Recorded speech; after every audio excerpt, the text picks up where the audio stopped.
अस्सलाम वालेकुम। एक रोज़ बादशाह सल्तनत के दौरे पर निकला तो उसे दूर खेतों में एक शख्स काम करते नजर आया। वो अपने काम में इतना मसरूफ था कि बादशाह की शाही सवारी के गुजरने का भी उसे एहसास न हुआ और वो बदस्तूर अपने काम में जुटा रहा। बादशाह उसे देखकर बहुत हैरान हुआ और उससे बुलाकर पूछा कि वो इतनी सख्त मेहनत क्यों कर रहा है। वो एक चालाक शख्स था। खुशामदाना लहजे में बोला, बादशाह सलामत, किसान सख्त मेहनत नहीं करेगा तो सल्तनत के लोगों को खाने के लिए अनाज कहाँ से मिलेगा। बस अपनी कौम के लिए मुशक्कत कर रहा हूँ। बादशाह मेहनत कश के जवाब से बहुत खुश हुआ और इनाम के तौर पर उसे एक अजीब पेशकश कर दी।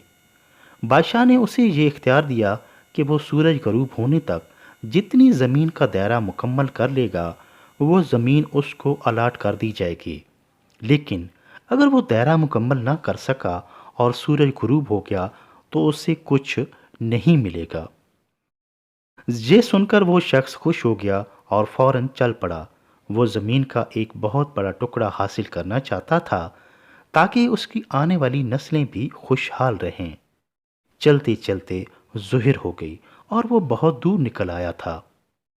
उसे ख्याल आया कि अब वापसी का चक्कर शुरू कर देना चाहिए, मगर जरखेज और सरसब्ज ज़मीन देखकर लालच ने गलबा पा लिया और सोचा कि थोड़ा सा और आगे से चक्कर काट लूं कि आज मामूली सी मुशक्क़त कल मेरी नस्लें संवार देगी। वो मुसलसल चलता रहा और सरसब्ज खेत खलियान को देखकर खुश होता रहा। फिर वापसी का ख्याल आया तो सामने के खूबसूरत पहाड़ को देखकर उसने सोचा इसको भी अपनी जागीर में शामिल कर लेना चाहिए, जिसमें बहुत कीमती मादनियात छुपे हैं। इसे आगे एक घना जंगल नजर आया तो उसे भी अपनाने की ख्वाहिश की और उसको भी अपने हसार में ले लिया। अब वो अपने नुक्ते आगाज से बहुत दूर आ चुका था और वापसी की राह इख्तियार करने का इरादा किया। यूं वापसी का सफ़र काफ़ी देर से शुरू हुआ। अब उसे एहसास हुआ कि मुसाफत ज़्यादा और वक्त कम है। वो तेज़ कदम उठाते हुए अपनी मंजिल की जानिब रवां दवां था। वो जितना तेज़ चलता मालूम ऐसे होता कि सूरज भी उतना जल्दी ढल रहा है। असर के बाद तो सूरज की हिद्दत कम होने लगी, मगर रफ्तार में जैसे तेज़ी आ चुकी थी।